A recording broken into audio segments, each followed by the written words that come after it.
Three, two, one. Oh, hello, everybody. Welcome to MerlinCast, and I have a guest who hasn't been on in a while. I think it's been a couple years since you've been on the last one, if I remember correctly. Yeah, it has been. Uh, I've seen you more recently, but yeah, not in a channel capacity. no. I know right now everything feels like it's been years, but I think it's been actual years and not just sort of pre-pandemic years. Yeah, no, I know you've been busy, and so have I. But I think the last podcast we did was about Star Trek. I feel like or something. Yeah, that does sound right. I just remember the Darmok, Picard playing guitar image is what I used for the thumbnail. So Yeah. it's been a couple years, but okay, man, this podcast actually really excites me because this is something that I think we've been talking about offhand for a long time since we worked together, I think. Yeah, this actually this idea came out of, I figured this out probably while we were still working together. We're having those conversations and uh, trying to figure out what the best year for science fiction was, and I eventually settled on 1982 for reasons we'll discuss. That's right. And that is basically the main topic of this podcast is basically Peter's theory about 1982 being the best year in science fiction, which I remember I've had kind of this general discussion often over the years with different fans of sci-fi movies and fantasy. And it seems like the 80s in general was a pretty big year for the genre. Yeah, I think so. I mean, part of it is that we're still living in the shadow of the 80s and really the 70s. A modern science fiction film basically owes everything to Star Wars, either directly, in the case of something like the modern Star Treks, or as a response to it. We can see it in something gritty like Ex Machina is still playing in the same area of that, and perhaps does owe some credit to the idea that droids aren't really people. The natural evolution of the droid debate in Star Wars, that Ex Machina is the answer to Yeah, that. Yeah, you're right. That is another way to look at it for sure. But you're right. Definitely, obviously, we'll probably talk about that. How Star Wars kind of boosted everything, even though sci-fi was clearly established long before that. It wasn't taken seriously as a monumental force in the box office until Star Wars, which is ironic because in many ways it plays with tropes that aren't hard sci-fi, but in any case, we'll get there. I really want you to talk a lot, Peter.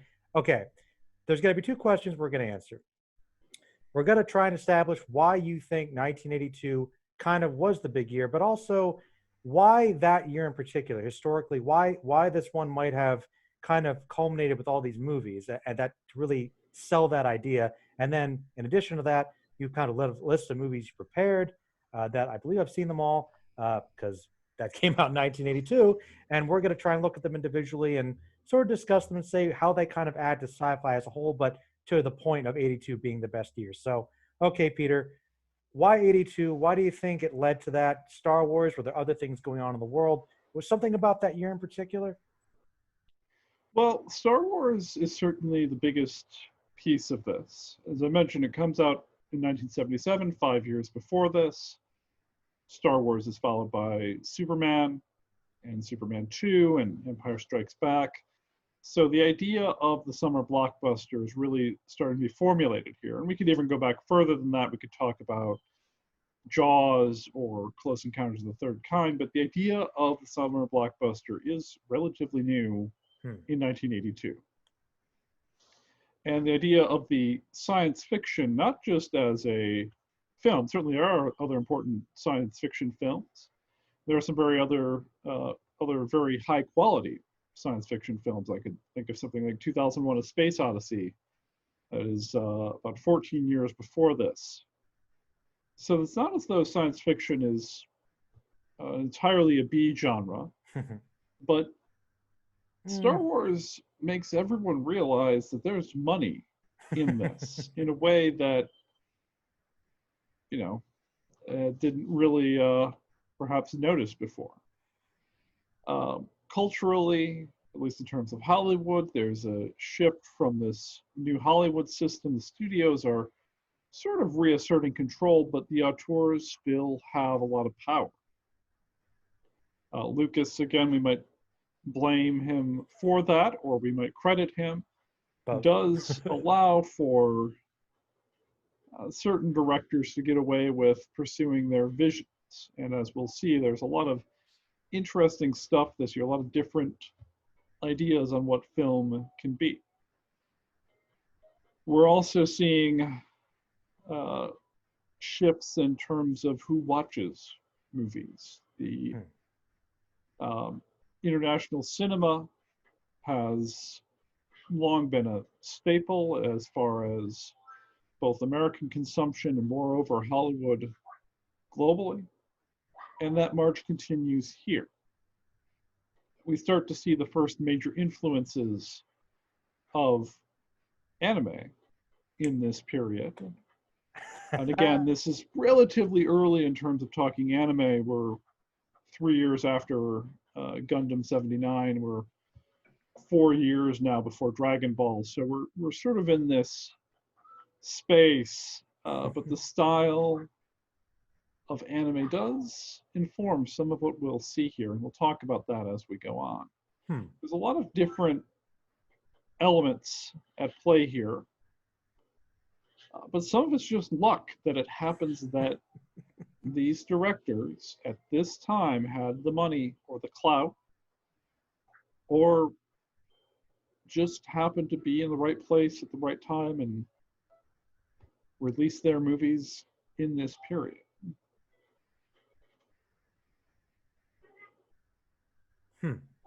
So I guess that's sort of the general answer to the question of 82. You think it just kind of all culminated with enough power and just good timing, essentially, in addition to a lot of influences.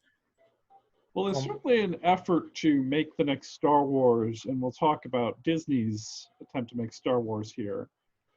But Star Wars looms very large, and I don't think we would have gotten the summer of 82 without Star Wars. Some of these would have happened. I'm confident some of the films, Conan the Barbarian and the Road Warrior, would have happened regardless of what Star Wars had done in one way or another. But there's a lot of other things going on in this moment that would have happened without George Lucas making $1 billion at the box office. So I guess we could probably say it's a safe assumption that Star Wars is largely responsible, first of all. Yeah. Okay. So 82 is kind of an echo, a glorious echo. Wow. Well, you know what? I feel like there is, oh man, you actually broke it down by the summer. Wow. The month. Wow. Wow. Okay. Yeah. All right. Yeah. Well, what a year. Okay. Well, then I guess we'll get started. I guess we'll say sci-fi, fantasy, and even I'm definitely lumping fantasy in there, which is fine. as this is a very important year for fantasy, albeit in a much smaller way. Fantasy never really as big in cinema as science fiction, but this will be an important moment for that, and will really inform a lot of what comes. And also for art house surrealism, but we'll get to that later. Yeah. All right. Well, the first one I guess we're going to talk about is Conan the Barbarian, Schwarzenegger's first big hit. So talk to me a little bit about that. Why is that important? Yeah. So Conan the Barbarian, the film that introduces Arnold Schwarzenegger to America. He'd come over a few years earlier. He'd done a few films, Hercules in New York, but this is his first big mainstream hit, and it is a hit. This is a relatively big budget film, has James Earl Jones at the height of his power. And one of the things that is often overlooked in talking about Conan the Barbarian, the film, is the role the comics play in this. I mentioned that Superman in 1978 is a big summer blockbuster, but Conan, in large part, is revived thanks to the comics work of Roy Thomas in the 1970s. There's a lot of interest in Conan. He had actually fallen out of copyright for a time before Marvel started writing comics or publishing comics. And it is sort of a quasi comic book film. We wouldn't maybe recognize it as one today, Hmm. but the influence is there. Now, Conan's importance in all of this, and it starts off our summer, comes out May 14th, is that it effectively sets the idea of what the fantasy film will look like for about the next 20 years. It pushes towards a grittier, over the top action adventure style that doesn't really change too much until we get to 2001, in which Harry Potter and the Sorcerer's Stone and the Fellowship of the Ring release in fairly short succession and redefine the look of the fantasy. There's so many other films that come out of Conan, often much more cheaply produced. Now, remember, Conan had money. It had some pretty serious special effects. It had actors. It had that score by Basil Polidaris. This is a serious film, but it is the start of this barbarian genre, sort of displaces the gladiator, the sword and sandals epics of the 60s and 70s, and becomes the dominant form of fantasy for large sections of that genre. Definitely. Yeah, and I think it's really interesting that Conan is kind of. I kind of rewatched it not that long ago, and it is really a truly awesome movie. Uh, and Yeah, and I, it's well, yeah, and I'd say that part of that's that they trust Arnold Schwarzenegger, unknown actor, to do his thing. yeah, and I guess when you look at the long line of Schwarzenegger's movies, I think it's a little bit understated how good he is in it, and I agree. It makes more sense looking at it now. The comics influence of that when Marvel was kind of starting to produce a lot of comics like that, because I know that whenever that film's brought up in discussion, despite its popularity, it is quite different from the Conan character in the original stories. That often gets brought up, which is fine, but that I think that's a good example of it being its own adaptation. Yeah, it definitely leans closer to the comics version, which is influenced by the non-Howard, Robert E. Howard stories. Hmm. But yeah, Conan's important in how that develops, and it's a fun movie too. I mean, a lot of it is that a lot of these are just enjoyable to watch.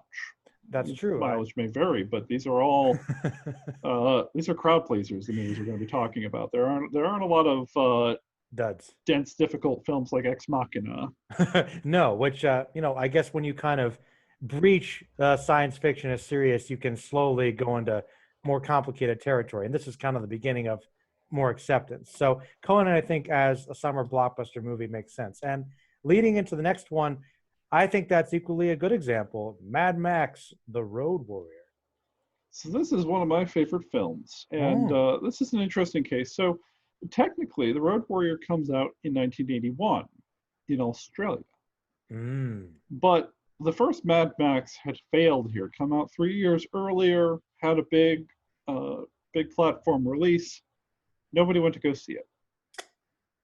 People just didn't care. It was very cheaply produced. It was made money elsewhere, made a ton of money in Australia, made a quite the celebrity out of Mel Gibson, and but it was not very popular.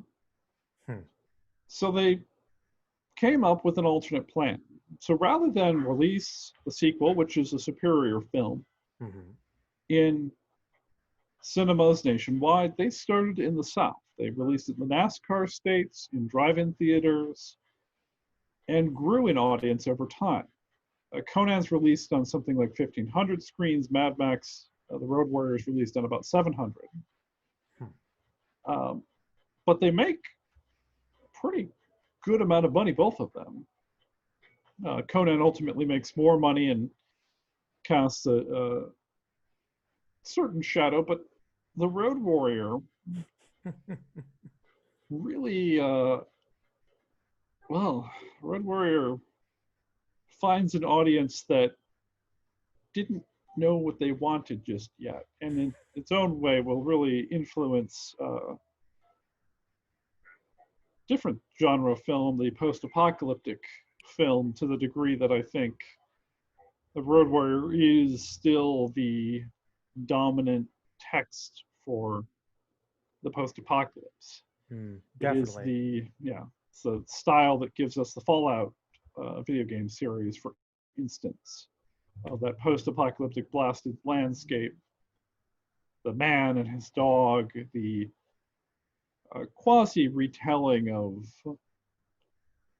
the Western stories of besieged settlers and the lone gunmen, but the style, the leather bondage gear and leftover sports equipment Spikes. So many spikes. definitely influences, um, really influences what the post-apocalypse it looks like in our imagination, and perhaps even the sense of people that, oh, when the government falls, when the zombies come, when the post-apocalypse happens here, I'm going to do this. I'm going to go out in the desert, or I'm going to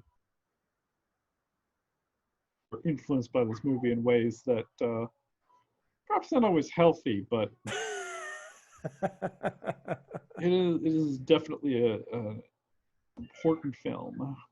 All right. Well, we're going to move through these pretty quickly, but I do want to say you piqued my curiosity. I know you really like the director, and I do think people are a little too hard on the first movie. I kind of like it, but I do agree with you. I think that this movie is probably superior in a lot of ways, and certainly defined what Mad Max was for a Mm. long time, as well as you're right, the whole post-apocalyptic biker punk genre. So why you said it's one of your favorite films? So why is it for you? Well, part of it is just a great action film. There are great stunts. There are great car chases. It is a film that doesn't give you a lot of breathing room. There isn't a lot of talking, and that's one of the things that I always. The first time I saw Conan the Barbarian, I didn't like it that much because there was too much talking. Now I've grown to appreciate what's going Dialogue. on, and the fact that Arnold Schwarzenegger has a certain charisma. Um, but I love the Road Warrior especially for it's one of the best illustrations of storytelling and mythos. The framing device of this is a old man thinking back to Max in this short little span, and how it changed him, and uh, how it influenced him, and it also ties into the way the story is shot. Now, one of the things that people often complain about is the settlers are all dressed in white. The bad guys are not dressed for living in a desert, wearing the aforementioned spikes and chains, and definitely not a lot of sunscreen.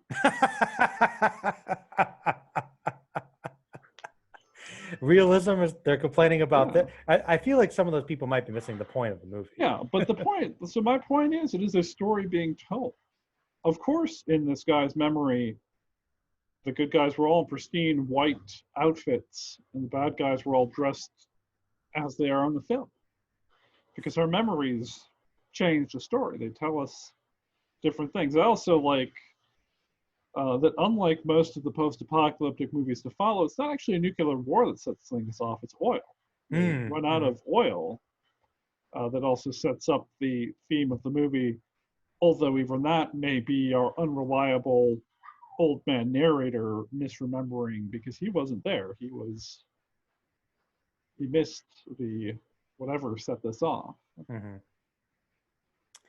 Well, that was the Road Warrior. Now, the next one, actually, there's a double bill. One of them I could probably talk about for a whole podcast. Oh yeah, Yeah, man. So these, I guess, were released the same weekend. Star Trek II, The Wrath of Khan, little movie, and The Poltergeist. So, man, wow, what a double feature right there. yeah. This is people. We don't think of what the Cineplex looked like looking back. We don't think of these things, but we both worked in a theater. We know we know what it can be like where you have two big movies released on the same weekend, and um, but let's start with Star Trek 2 because these are different movies and there's a lot to say about both of them. Indeed.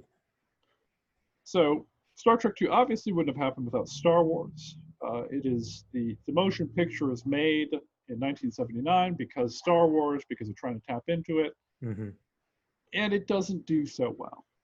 The Trekkies come out, but it is a It's pretty. boring movie. It's a It's pretty not. boring Yeah, movie. it is a lot of talking, a lot of ships floating through space. It is not. It's a decent episode of Star Trek, but it's also stretched out from 45 minutes to over 2 hours. Yeah. So Star Trek 2 is sort of a reboot, Hmm. if not in our traditional sense, tonally. It gives them a chance to sort of reassess the characters, to reposition things, and it's works. Now, talking about this summer, I mentioned money a few times, but Star Trek 2 is a huge hit. Now, we'll talk about the biggest hit of the year in a little bit here. Hmm. It's coming, but this is a huge hit, and it is a Star Trek movie. It is the nerdiest of the nerd stuff. And it's not only a Star Trek movie, it is a Star Trek movie involving continuity from an obscure episode of the original series that had aired back in 1967 or 68. It aired 14 years earlier. This is before home video is really a thing. Space Seed. Yep. Yes, yeah. But it brings back Ricardo Montalban, and it creates a movie that works on the level of just a great science fiction spacefaring actioner, but it also works on an emotional level. This is the film in which Spock dies. Don't worry, he gets better. What? Um, this is a film that is ultimately about the midlife crisis of Kirk. A friend of mine uh, mentioned that idea to me, and it does fit that Kirk is no longer the captain of the Enterprise as things open. He's making way for a new generation. Things have moved on. He is getting older. He's no longer in command. He's no longer leading away team missions. And there is this sense of liminality in this, that people are getting older. They're not going to be able to do this forever. Now, they managed to do it for 4 more movies after this, as well as various cameos and whatnot. But um, this is just it's a great film. I wonder maybe you can talk a little bit about it yourself, as you What? mentioned it's one of your. Me? Well, man, I mean, you said it very well, very succinctly. I mean, it's interesting you say that because, you know, definitely it is about time and reflection and getting older, and Kirk's kind of reevaluating his place, and obviously learning about his son deals with that too, and the no-win scenario, kind of seeing Kirk as somebody who is more flawed and brings a certain humanity and relatability. And it's interesting too because not only is the tone pretty much carried out throughout the rest of the Star Trek movies, at least the original ones, it that whole idea of Kirk's story carries through the rest of the movies and kind of a storyline. So I don't know if that was intentional with the original script and direction, but it's something they kind of stuck with, which I think definitely works for the most part. And a lot of powerful moments. And you're right. I think it surprises me just how well executed the film was because it was dealing directly with the lore, like you said, that Trek fans would definitely appreciate, but it was still so accessible that I think even people that were really into Trek liked it because I believe it's still one of the most successful Star Trek movies financially too. Yeah, yeah, I think it definitely was for the time. I think it may be the biggest, adjusted for inflation, still the uh, most successful of that franchise. Do you think there's any one particular thing about that film that kind of made it stand out so much? Because, I mean, there's always that debate. Like, well, for instance, okay, is it your favorite Star Trek movie? Yeah, Okay, because I've heard a lot of different opinions about that one. Usually, it is the even numbered ones. Uh, my personal favorite has always been Undiscovered Country, yes. but that was also the same director, so it's like very similar, similar tone, and I think maybe culminating with that idea. I also kind of liked the murder mystery aspect, but I do think in many ways Khan is probably the best made movie, but I think that because of what it established, in a way, it kind of saved Star Trek. I think Yeah. without that, you wouldn't have had the movies, Next Generation. So it's so important, and maybe it's the villain too. Maybe it's Ricardo Montalban. Yeah, I think a lot of it's Ricardo Montalban. He's a great villain. And keep in mind, Ricardo Montalban is recently finished Fantasy Island at this point. He is still a pretty big star in his own right. Hmm. Um, so it may have been part of the draw. But part of it is that they trust the audience. Hmm. I think of the Star Trek II as a blueprint for what Marvel will end up doing eventually, Hmm. Hmm. of trusting your audience, that make it accessible enough that everyone can get it, but you have stuff there for the fans, the people that have been following all along. Those nuggets. Yeah, there's always little hints and clues. Um, Even if not everyone's going to get it, you understand it. I think the death of Spock is very well executed. When I saw this film, I had not seen much of the original series. Really? I'd seen a few episodes. I was mostly in the Next Generation at that point, and this was pre-streaming, so you kind of got to watch what was on Hmm. in syndication. And Star Trek at the time wasn't in any of the syndicated channels, so I was familiar with the characters. I'd read some of the short stories and the books, but it worked. The death of Spock worked. The emotion in there worked. Everyone took it seriously. And even talking about a Marvel movie, this was designed. Nicholas Meyer, the director, set out to make sort of a classic swashbuckling seafaring adventure. Hmm. This film has often been compared to Moby Dick, especially for Khan's "From Various Hell's Dark quotes. Hardest." Yeah, stab at thee.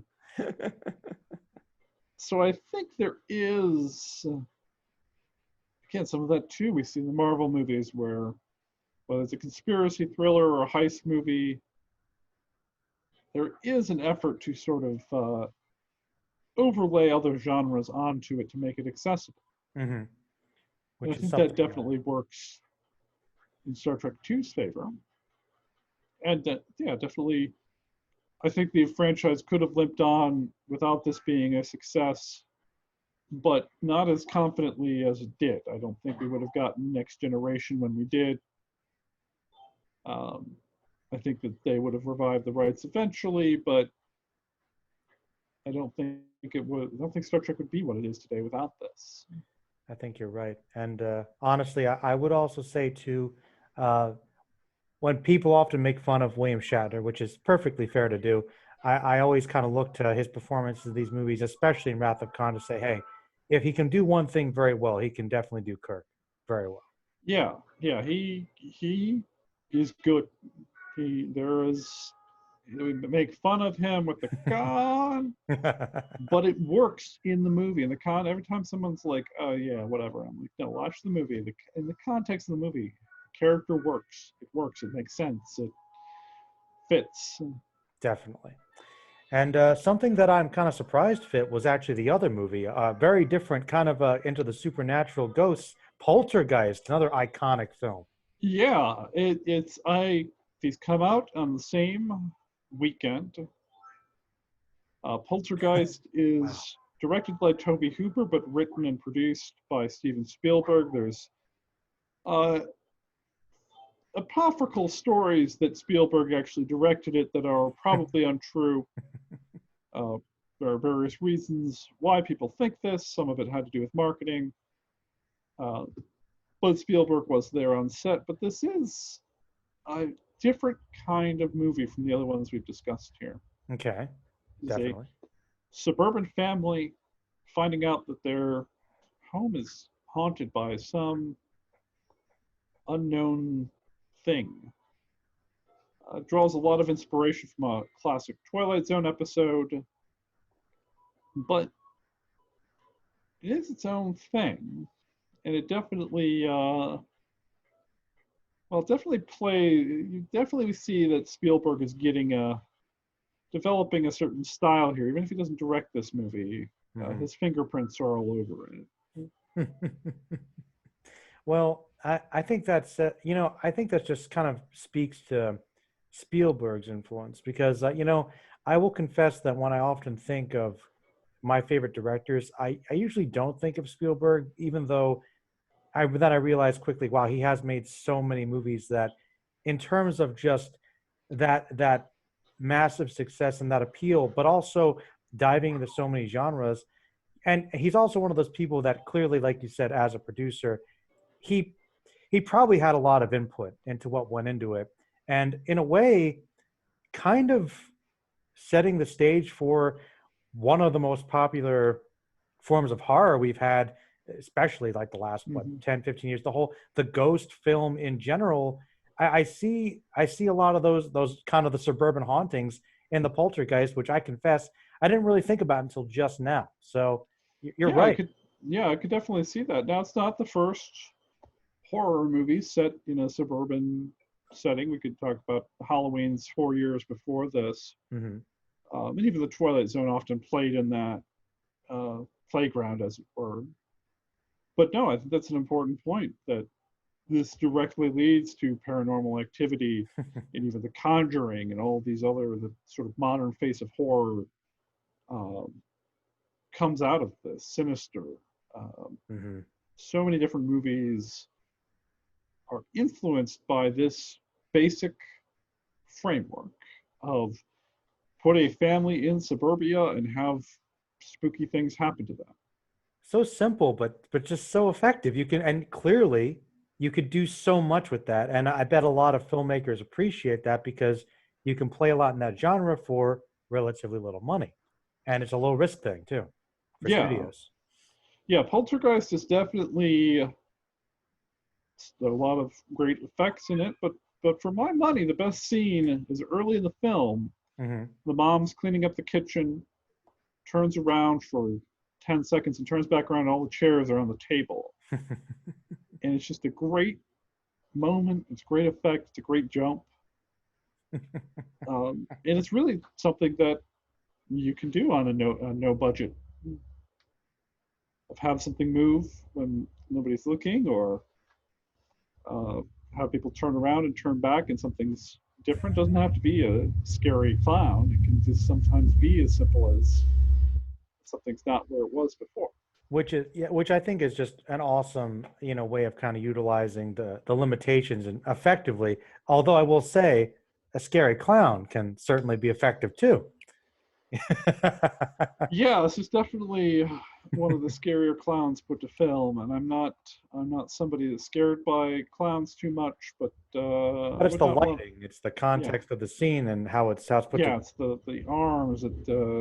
Yeah, no, it's Hey, look, if it were happening to me and I was alone in the room, thing, I'd be completely scared. So it yeah, works. yeah. Oh yeah, Atmosphere, is key. But yeah, Poltergeist, man. I wouldn't have. That's another one that I don't know if people often think of that as being so influential on modern ghost movies I don't or I don't think they do. I mean, people definitely like it. It's in the discussion, mhm, and it quoted. makes quite a bit of money that the year it comes out. Is nearly as successful as Wrath of Khan. It's a very good year for these movies. Seems like it.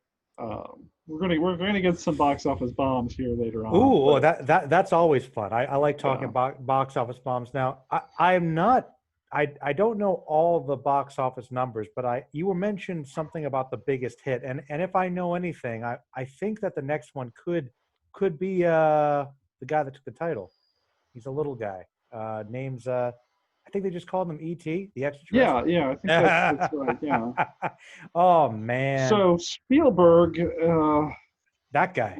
in his stumbling into one-two punches, manages to release E.T. the following weekend, June 11th.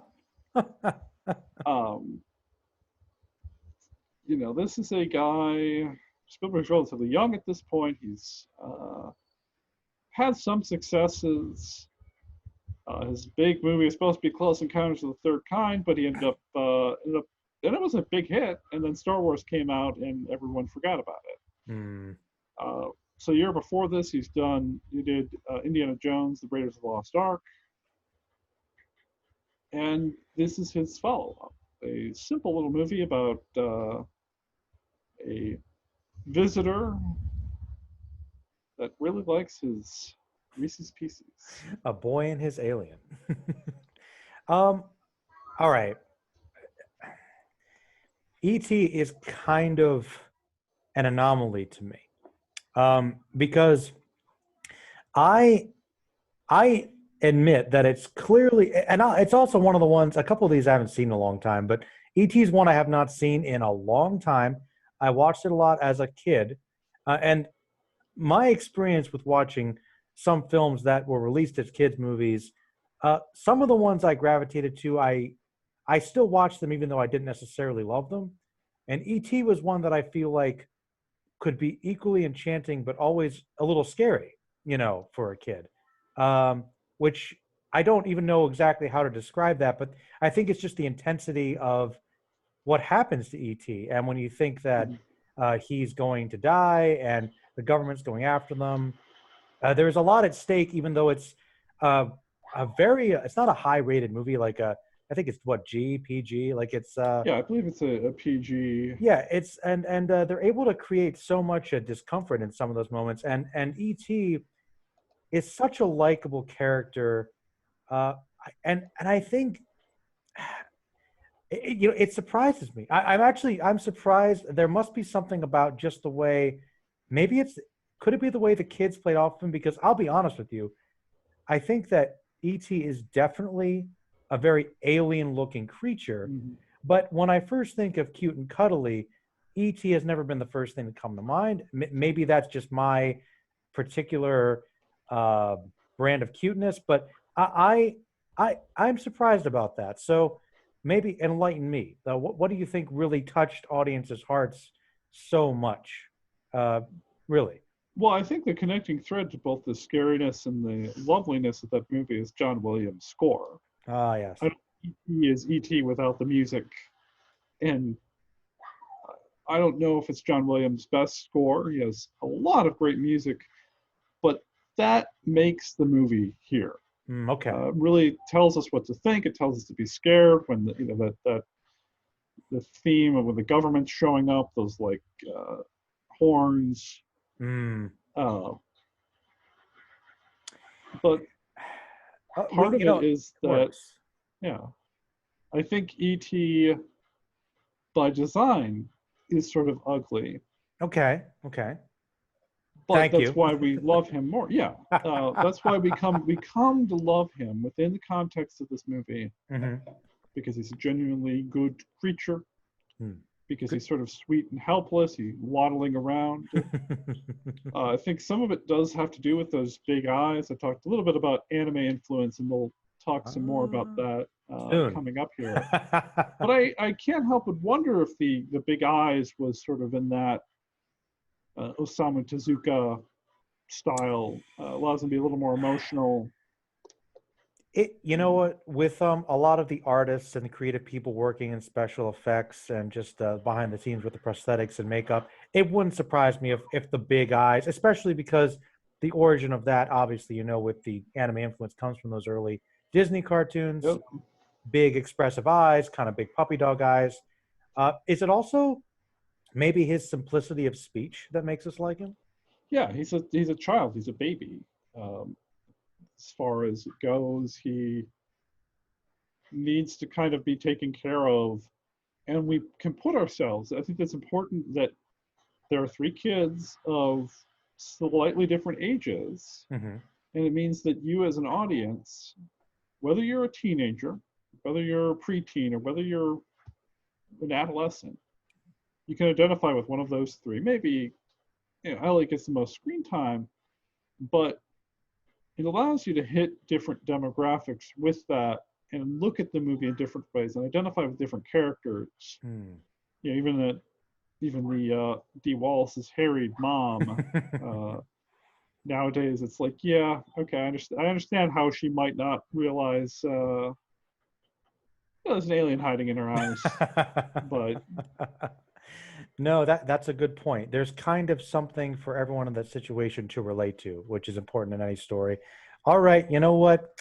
You reeled me back in on ET a little bit. I'm gonna have to watch it again. I will say to you, it was mostly, and I think you bring up a good point because by design he is alien. He is he is not exactly maybe the cutest at first, but we look at him closer, we observe his behavior, get to know him, see the kids interact with him, and as a character we kind of bond with him more and become more invested in his safety and his plight.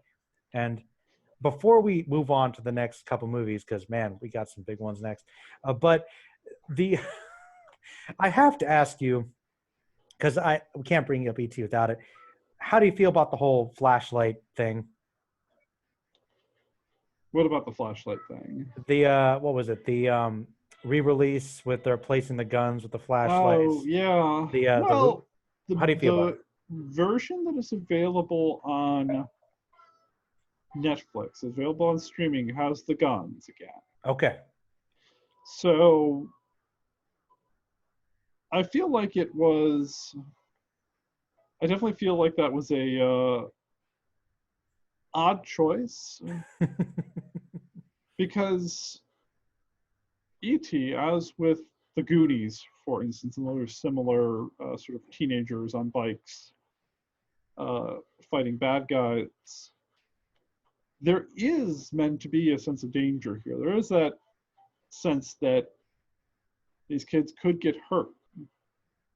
That I think adds to the suspense of the movie. Watching it the first time, not knowing, now we know that E.T. is going to fly. What? Yeah, I mean, it's in the Amblin logo, so if you watch it nowadays, I think they Isn't that have usually the poster? Usually yeah, for the movie, it's always him on the bike in the air. yeah. Um, Spoilers. yeah, but there is a sense that danger that these kids could get hurt, and it adds to the movie. And I like that they've put it back in.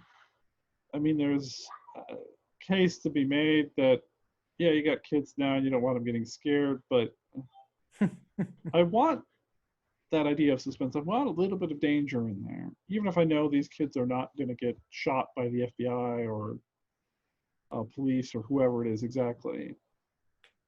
I like having that sense of things could go bad, and that, especially in this day and age, that maybe the authority figures aren't always the most trustworthy, especially when you're hiding an alien in your suburban home. Probably not. Well, all right. It's very, very interesting because we talked about ET, huge movie. If you want to talk about important to science fiction for accessibility, families, that's pretty much it. So it kind of leads into a different weekend with stuff on pretty much the other end of the spectrum of sci-fi, which is interesting seeing that double bill because the idea was for this video is that 1982 is important for science fiction, which I think you're pretty much selling me on. I don't really disagree with you, but I'm understanding more and more clearly. This weekend has two big ones that were not necessarily well received or successful in their time. And the first one of which is Blade Runner. Yeah, so Blade Runner is, when somebody says most important science fiction movies, this is the one that this is always on the list. Hmm. Blade Runner is not just one of the most important films, but one of the most important things of the past 40 years. Oh, wow. Blade Runner influences not just science fiction and film, it influences fashion, it influences conversations about artificial intelligence. It is an incredibly important film in a lot of what will come. For sure. Um, yes, I think when you were talking about the influence of a lot of other genres converging, and particularly the anime influence, I mean, Blade Runner, I think it's kind of hard to say where the line is because I know that a lot of early anime definitely has the sci-fi elements that are explored more freely. The neo noir cyberpunk idea was kind of there, but I feel like Blade Runner probably took elements of that, which many anime in the 80s and 90s were very heavily influenced by Blade Runner. And obviously, there were a lot of films that tried to imitate it, were heavily inspired by the look, the sound, the themes of the story. Really, a lot of them, much like with people copying Conan the Barbarian, maybe not to the same level of budget, but a lot of films trying to do that well, honestly, well into modern day. I feel Oh yeah. like um, I don't know if there's too many big films that have tried to kind of be that same thing in that same setting that try to be as successful, maybe because Blade Runner didn't work, which I think is this kind of might be where the conversation goes with Blade Runner because all right, I think Blade Runner is, like you said, a very important movie, very influential, did a lot of things that influenced a lot of films and other media that I enjoy for sure, and a lot of people do. But it was not successful when it came out. It's been tried to be re-released for a long time. It's definitely an example of a strong cult following kind of keeping a movie alive, and I feel like it's something that gets discovered over time and appreciated more. But even when they tried to release the sequel, which I actually really enjoyed, uh, it still kind of had the same problem, which which is very strange to me. How I think this might be an example of a movie that has a lot of important influence, but I wonder how many people actually care about Blade Runner itself because there's something missing there, which maybe you can explain to me. Well, Blade Runner is there's a saying about the first Velvet Underground album that when it sold out eventually, but everyone that bought a copy of that album went out and started a band. That you have these texts that might not have been seen by a lot of people, but it matters who saw them. Hmm. It matters that the people that saw this film went out and made music or fashion or anime because of what was here. Now, Blade Runner did underperform. It was not a, we'd probably call it a bomb in a modern sense of the idea. Hmm. The Blade Runner 2046 actually uh, did fairly well worldwide, Okay. although something of a disappointment in the U.S. Hmm. And that is itself a whole other discussion. Um, but yeah, this is one that I think part of the appeal of this, and we're sort of, it's well known now, the era of the internet. I mentioned that anytime you get a list of important science fiction films, this is often at or near the top. Hmm.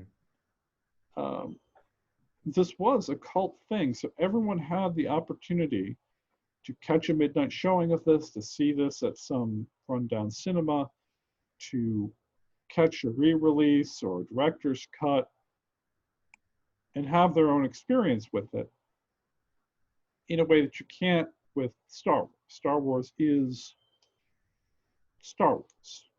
Love Star Wars. Star Wars is great. But Blade Runner has the potential for more personal interactions with it. Hmm. And Blade Runner, I think, really talking about anime influence, I think it does create sort of a feedback. There's a lot of part of the idea of Blade Runner is that in the distant future of 2019, Indeed. the Japanese have effectively taken over the economy in large ways. We have a much more hybrid culture, is much more hybrid. We have a lot of uh, Japanese text on the background. And that in turn gets picked up by creators, and it leads to something like Ghost in the Shell. Now, Ghost in the Shell's Yeah, long way on from this, but uh, but influence is yeah, it clearly there. definitely influences. This influence lingers on, and then in turn gets Ghost in the Shell gets sort of readapted into the Matrix, and then the Matrix in turn influences. Everything else. Yeah.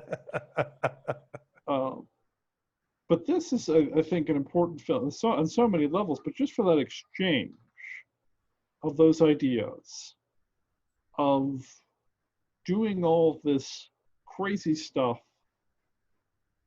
and letting the audience figure it out Hmm. and find it, it ends I, up having a lot of influence.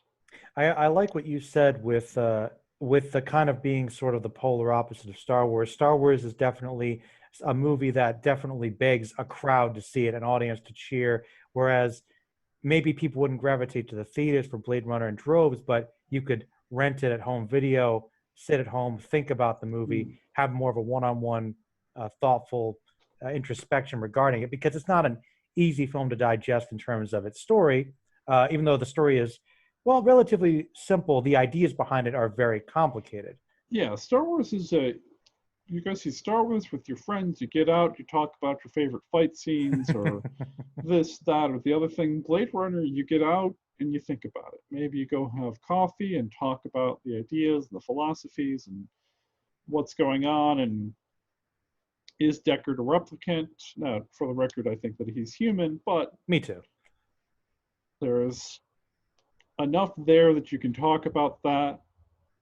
There's a lot of, as we mentioned with Star Trek 2, which has this little nods to continuity, there are so many little bits of scenery and production design in Blade Runner that tell stories that we don't see on screen here, but allow for audiences to tap into and think about and creates a very lived in world. You're talking about just world building, even like all the production design of the streets, people walking behind, what's going on there, this very lively world with there's a history to it and a culture and conflict that we can just imagine easily. Yeah. Yeah. Well, I will say when it comes to Blade Runner, it's not a movie that I've really loved, but it's a movie that I have always appreciated. But I definitely feel like I I really love a lot of things about Blade Runner. Is what I always say. Even though I maybe don't think it always has the most compelling story all the time. I think the main character is a bit problematic personally, but that's another discussion. But I've always really loved the things that I really look for in films like that are probably things that I can definitely say originated in Blade Runner. Just the soundtrack, the set design, the costumes, even the general idea of the story is all over stuff that I like, and I the influence is clear. Blade Runner is so important, and I will say this much: um, I really loved the sequel, and I agree with you. I think that more people should have seen it as well.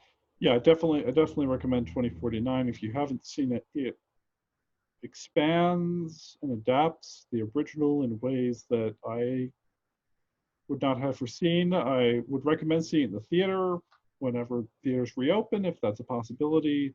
Mm-hmm. Uh, Everything set in Las Vegas is spectacular. It is brilliantly designed, and there's a lot.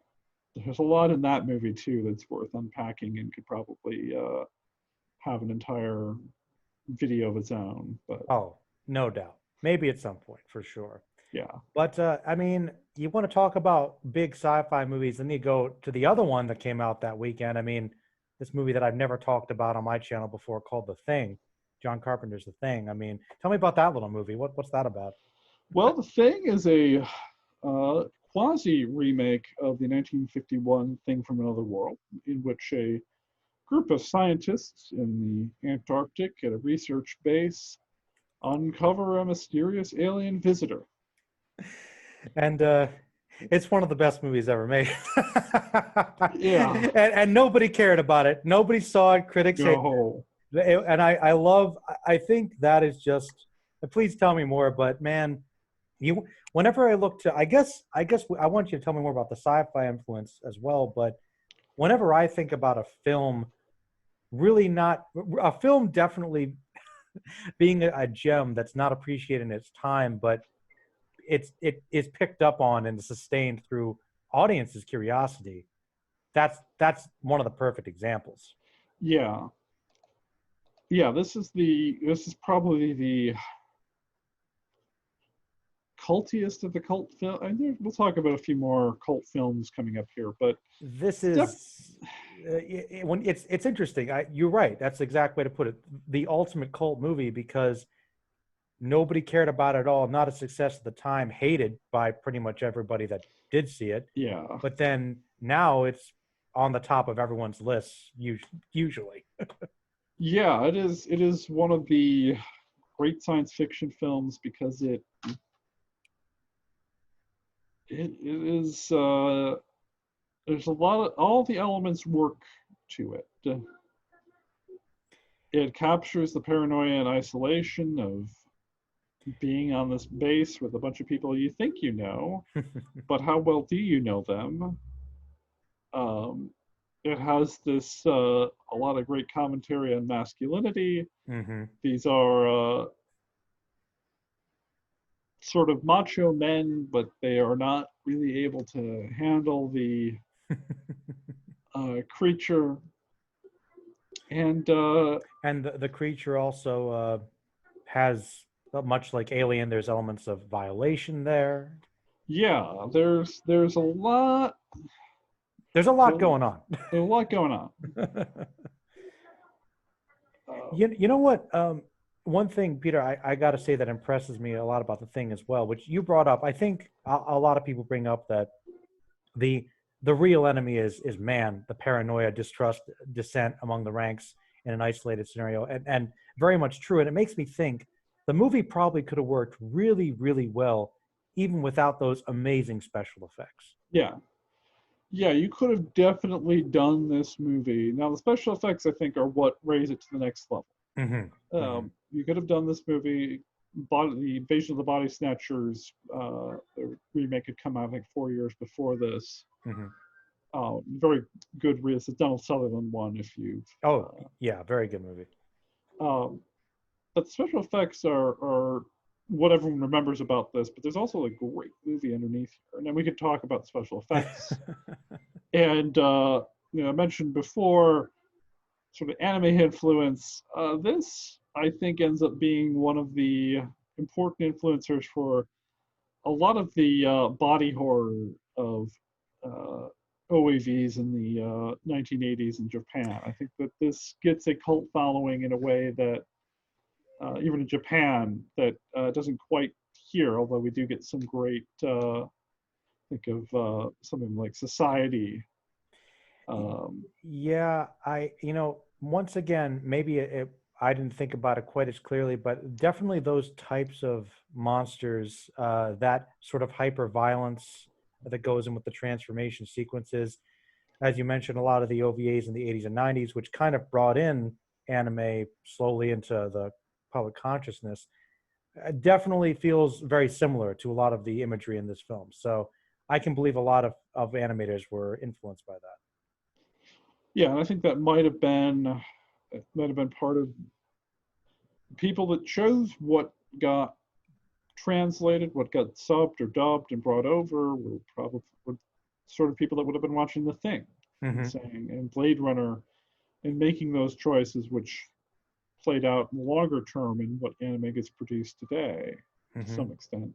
And no, that's interesting you say that because that's kind of, I would argue that's when we had some of the best of anime because when I guess the distributors were much more uncertain about anime, they had to cherry pick what was best and what they thought the American audiences that watched it would like. So that is definitely something that carried on until fairly recently when now it's kind of like, well, you're accessible to anything you want to get now. Yeah, the age of Crunchyroll means that you can get a hold of anything you want, anything modern you want. Hmm. There are always obscure old animes that are sort of forever out of grasp. Um, but yeah, anime is much more accessible now than it. 1982, we were still years away from Akira. Hmm. Um, I guess you would have maybe had some of those imported subtitled things maybe on college campuses late at night at maybe. yeah, you definitely had. I mean, I knew people that were around in this in the 80s, were in college in the 80s, and you had people that had somebody they knew that lived in Japan that would tape the stuff, and sometimes it'd be subbed, a lot of times it wouldn't be. Tended to be just a little bit of everything. And I remember, people telling stories of getting tapes. Um, this would have been a little bit later because I was, looking for the old Dragon Ball episodes. Hmm. But getting tapes that had, an episode or two of Dragon Ball, and then you get some Japanese soap opera, and you might get a common writer or two. You'd get this, Nice. these tapes that somebody somewhere had recorded and mailed over here, or somebody's brother or cousin had studied over there. Um, it You was a know, different place. and that sounds like a very interesting place to be as somebody consuming that media historically. I kind of almost wish I could have been back there because I can imagine just the simple joy of, ooh, we're exploring this piece from another culture. What is this? And that's kind of the spark that got people interested in anime. What is this? They don't do this in American cartoons, you know. And I mean, I was kind of at the time when I guess my influence was you probably remember this where video stores had anime primarily in the special interest section. Yeah. That's where I found them. So there was kind of in between to what we have now. But I think a lot of that could be traced back to the thing. Yeah, I think there is a lot of there's all these different influences going on, all this different we don't always see it, and a lot of it's lost now. We don't know, other than what might be left on old message boards and whatnot, who's translating what. These tapes were exchanged at conventions, um, and it's a sort of it, but it fits with the thing. The thing was not a big hit. It did okay on video, uh, but this was something that you kind of had to be hip to. You had to find out from your brother's cousin. We didn't have the internet. That, oh yeah, John Carpenter made, the guy that did Halloween. He made this really over the top splatterfest science fiction horror. Yeah, and it's definitely a movie that just wouldn't quit, and it didn't go away, and it finally got its place. When do you think that happened? When do you think people started actually acknowledging the thing as a great film? That's a good question. Um, I mean, Carpenter got some critical reevaluation really after his retirement from filmmaking in the 90s after Ghosts on Mars. I feel like he got some kind of reevaluation, really starting with Big Trouble in Little China, which is another not well received at the time, big cult hit. Uh, Now, I think rightfully regarded as a great and important film, but I think it's the 90s, the late 90s, where something like The Thing, even though it might have been cut down, could show up on cable viewings. You could Hmm. get it on home video. The idea, and this ties in the Blade Runner as well, of getting the uncut version would have appealed to a certain type of fan. Just as with Blade Runner, we have a director's cut, international cut, a work print cut.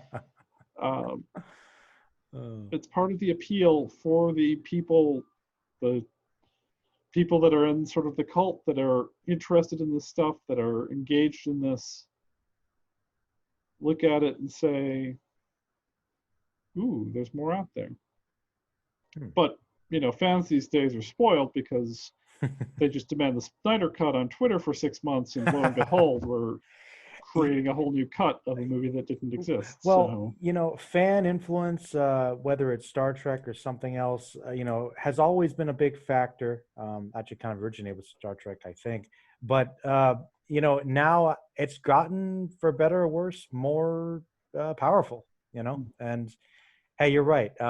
If you want a special thing that's kind of cut, you didn't have to wait for it in case somebody decided to release it like The Thing. So yeah, it's definitely a different time. And the swinging into this next one is a different transition, because we had dark, gritty Blade Runner and The Thing, and then we get into Secret of NIMH, which is so jolly. Yeah, definitely happy. Yeah, it's really just a big change here. It's all of a sudden you're just this happy-go-lucky. Little mouse wandering in the field, just no care in the world. Yeah, nothing bad happens in that movie. Yeah, it's really different, really a change of tone. Definitely, yeah, the rest of these sort of bleak films, and then we get this happy-go-lucky. Obviously, I'm being facetious here, but no, Secret of NIMH. I once again, I wouldn't have thought of sci-fi fantasy, but the anthropomorphic animals with magic involved in the story. You're right. Another one, and I would imagine almost it's another conversation in of itself, but kind of taking the throne from Disney for a bit, forcing Disney to reevaluate and eventually create great films because of that. Don Bluth being a genius. Tell me more about this, lighthearted romp through the. Yeah, so let's give a little background here, and it'll be relevant on the next film we talk about. As well. So Don Bluth is an animator for Disney. Mm-hmm. He's working there in the late 70s, and doesn't get on well with his bosses. Now, this is before the Michael Eisner comes in and sort of corporatizes Disney in a big way. Mm-hmm. We still have some of the 9 Old Men there. It's just a different culture. Disney, at that point, had been dead for over 10 years. The films had suffered in quality. Nobody's going to dispute that The Rescuers is a less good film than Cinderella. What? So Don Bluth basically takes about half the Disney animators and sets off on his own. He doesn't really want to do the movies they're doing. He's not all that interested in Don't blame him. what they're working on. And he decides he's going to do his own thing. And ends up, that is The Secret of NIMH. These are ex-Disney animators.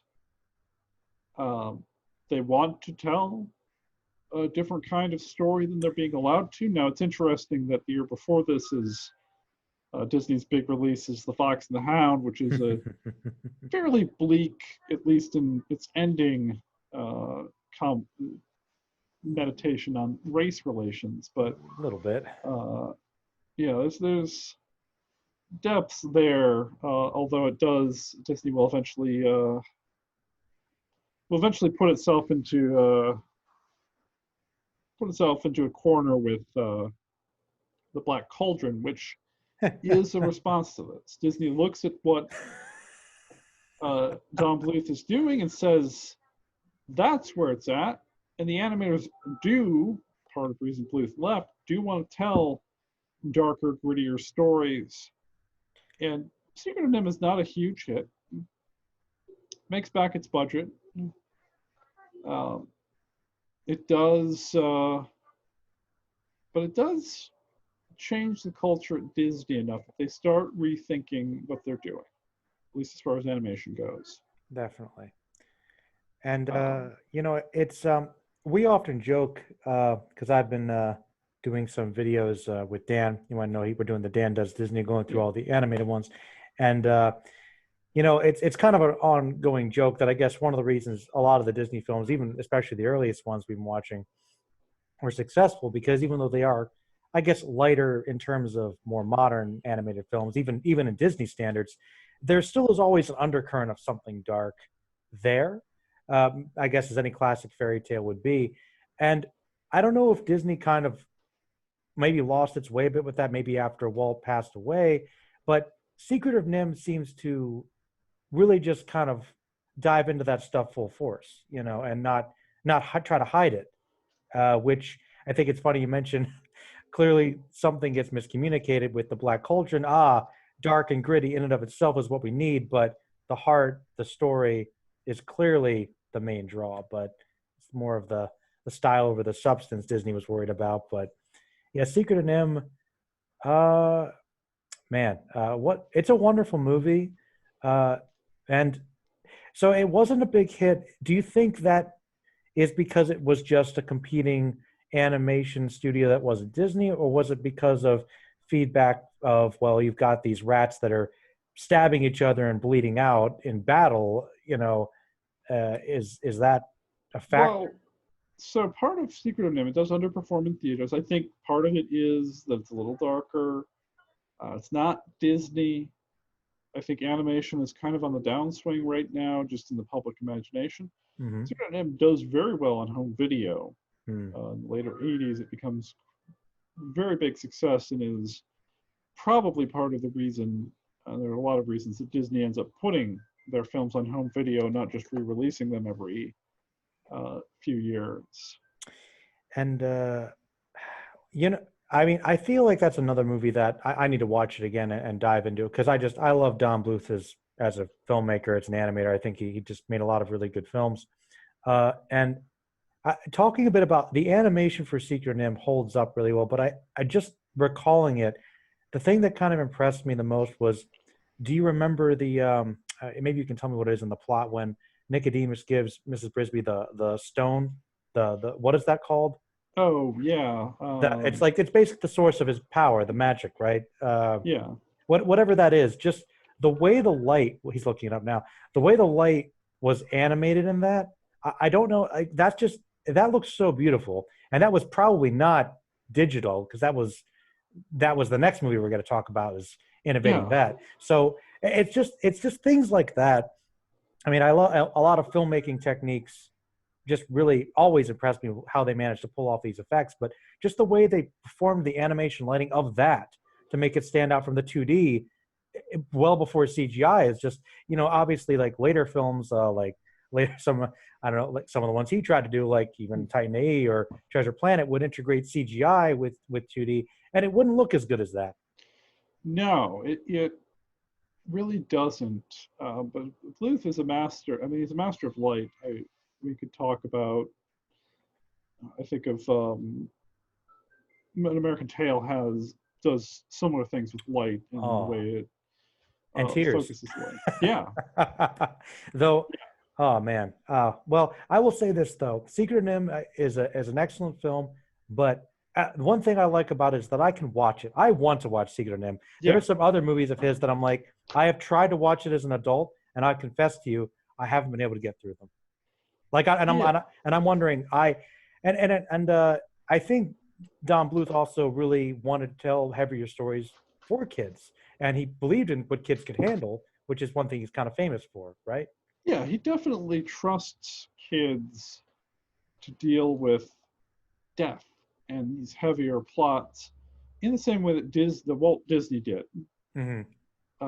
We could probably make a fairly one-for-one comparison of Bambi to Mm. Land Before Time. That's the one, man. That's the one that But oof. Bluth takes it a step further because the mother is killed on screen. And there's yeah, Yeah, oh, it is a brutal death. that you're reminded of constantly Yeah, throughout the film. yeah, Very sad movie, but one I think that the definitely some of the established stuff there is in Nim, which is wow, what a great one for. Uh, do you think it influenced the Redwall books at all? I always like those. yeah. I definitely think there is probably some connection there. Nim was a book beforehand. It was based on 1971 children's novel. Oh. So there probably is some connection there. I definitely think, the idea of anthropomorphic animals is nothing new. Even Disney, it wasn't that new for him. But telling these heavier stories for kids using animals, I think does let them get away with death and destruction and murder in a way that you couldn't show. We didn't, even E.T., we didn't see Elliot getting experimented on in the way that we might see in Secret of Nim. That is true, and that's probably why a lot of them like to use anthropomorphic animals in these stories, because you can play with that idea a little more, which gets into an interesting discussion as well. But we'll move on Yeah. because, all right, Peter, there aren't too many movies you're gonna have to sell me on, but this one you're gonna need to try and convince me, because I'll confess to you, man. Maybe it's another one I got to reevaluate, but I tried, and I don't love Tron based on my memory of it. I really don't. I do not love Tron either. Okay, There are people that love Tron. there are. I know they're out there. I've never met one, but much like Blade Runner, somebody does. I know them. As I mentioned, I know people that were in college in the 80s, Mm-hmm. and that Tron was a formative movie for a number of people. Mm-hmm. Not as many as Star Wars, but there are people that, for whatever reason, Tron captured their imagination. Hmm. I think Tron's an important movie, and we'll talk about why it's important in a couple different ways. But Mm-hmm. Tron is not a good movie. I th- it's definitely one that you're right. There is a legacy there, because clearly, even in something like Kingdom Hearts, Tron made a appearance. So, I'm guessing we're going to probably talk about. All right, well, there you got the early video game boom. Probably had something to do with that. The special effects, clearly, with CGI, computerized animation being a huge part of the film, groundbreaking for that, obviously. And to be fair, as a sci-fi story, dealing with some very interesting concepts as well. Yeah, I agree with all of that. But the story, the pacing, for me at least, Yeah, is kind of where I have a hard time getting into Tron. Though I do like the Kool-Aid mainframe computer guy as the villain. He's pretty cool. yeah, yeah. This is a movie that I think it is less than the sum of its parts. Jeff Bridges is a great actor. He's not all that well utilized in here. He's a little bit younger, so maybe he's not at the top of his game yet. But Mhm. uh, the writing isn't that strong. It is a slow, ponderous movie at times. There are a number of scenes of them sort of just waiting for things to happen. Is it? Do you think those scenes are supposed to be sold by the visuals, because they are often in the world?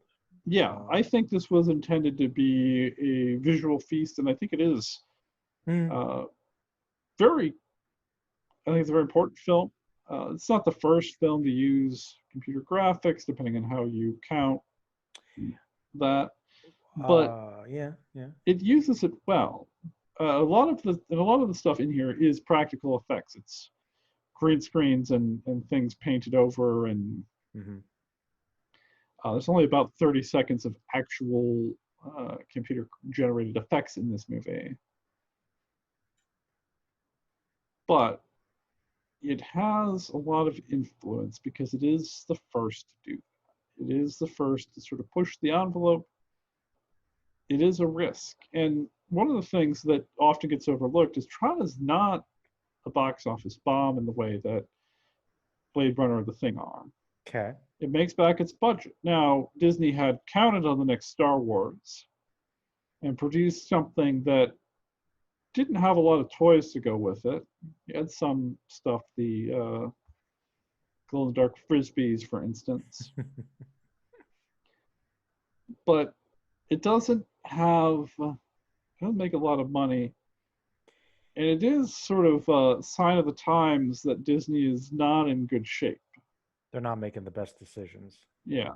They, throughout the 80s, they're kept afloat by the theme parks, which do make money. But the film division is not strong. Animation, as we've mentioned, has pretty fallow period here. It does get better by the end of the decade.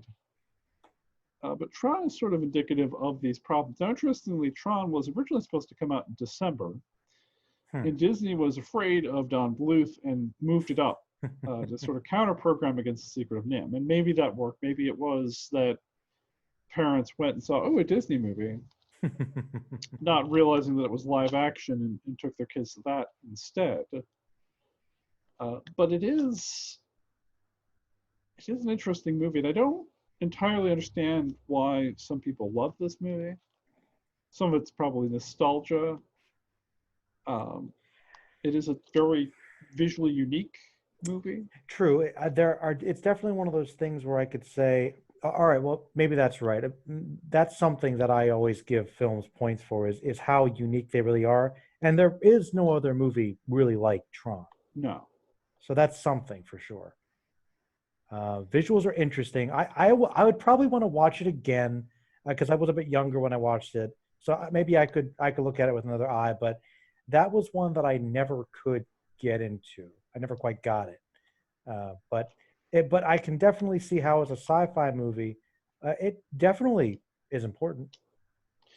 Yeah, and I will say that I think the light cycle scene still holds up in a way that the way it was meant to. It is still exciting.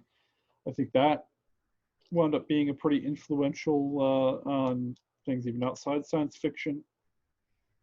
The preponderance of motorcycle chases in the 80s and 90s, I think, owes something to Tron and that moment, although there's a lot of movie beyond that. It does have some interesting ideas about technology and our relationship to it, and what it means and how it comes together, and has a lot of potential. It just doesn't quite land. Yeah. Well, how did you feel about the sequel? Because I actually, I don't know why. It might have been one of those things I rented it.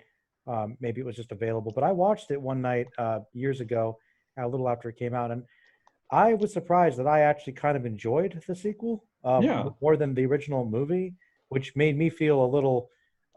It made me feel like I was really missing something, because I know that I guess underperformed as well, but clearly there was an audience still.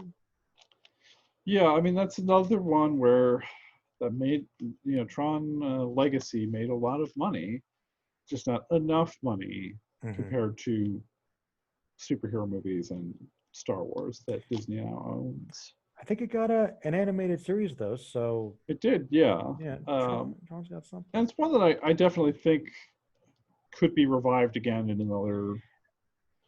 some point in the near future. I think it was one of the guys on Red Letter Media. They made a video talking about the Tron movies, and I think they said something to that effect of, Tron is something I'd like to see people keep trying to do something with. And I kind of agree with you. I would still like to see Tron come into something. I just don't know if it's hit its stride yet. Yeah, there's a lot of potential there. There's like I think Legacy had some very striking visuals. It had some really interesting ideas, and Oh yeah. How they cast the roles. It really utilized Jeff Bridges much better. And it was a much stronger film, and I hope that we will get some more in that style, and I hope that they'll continue to sort of push the envelope on what it can be, whether it is more animated series, whether it is another movie. It's a franchise that I think has potential. It just never quite achieves it. Fair enough. Well, you had to sell me on Tron. Now, you're going to have to just flat out explain to me why Pink Floyd's The Wall's on here because while I definitely think it's a movie I'd like to talk about, I know that sci-fi fantasy was kind of the theme of the evening. So why are we talking about Pink Floyd's The Wall? Well, I mean, I think that it's part of a larger conversation of sci-fi tinged 70s albums. It's maybe not as direct as like Ziggy Stardust, but Hmm. this is a film that I think um, plays in the same vein. We might not call it science fiction or fantasy properly, but it's this speculative fiction. Hmm. Okay. It's in that sort of space between maybe um, in which we're imagining this sort of fascist state and that it maybe exists in dreams and maybe is real and it I put it on here in part because it sort of represents really the Ideas? yeah the undercurrent of all of this the musical movements of the 70s and Hmm. that's obviously a whole other discussion. But the film in particular, I think, fits in this sort of genre framework.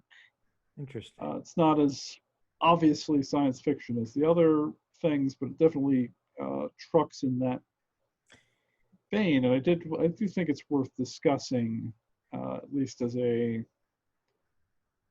part of the landscape in Hmm. this moment. It's kind of like a representative of the cultural, like you're is the minutia, I guess, and that's and I guess you're right in terms of like playing with the idea of fantasy and imagination. You've got the various sort of elements of this guy's life, but blending between his real experiences and his beliefs regarding them. You've got some dream sequences, possibly a lot of interesting visuals, obviously. And I think you're right in terms of capturing the spirit of science fiction and fantasy.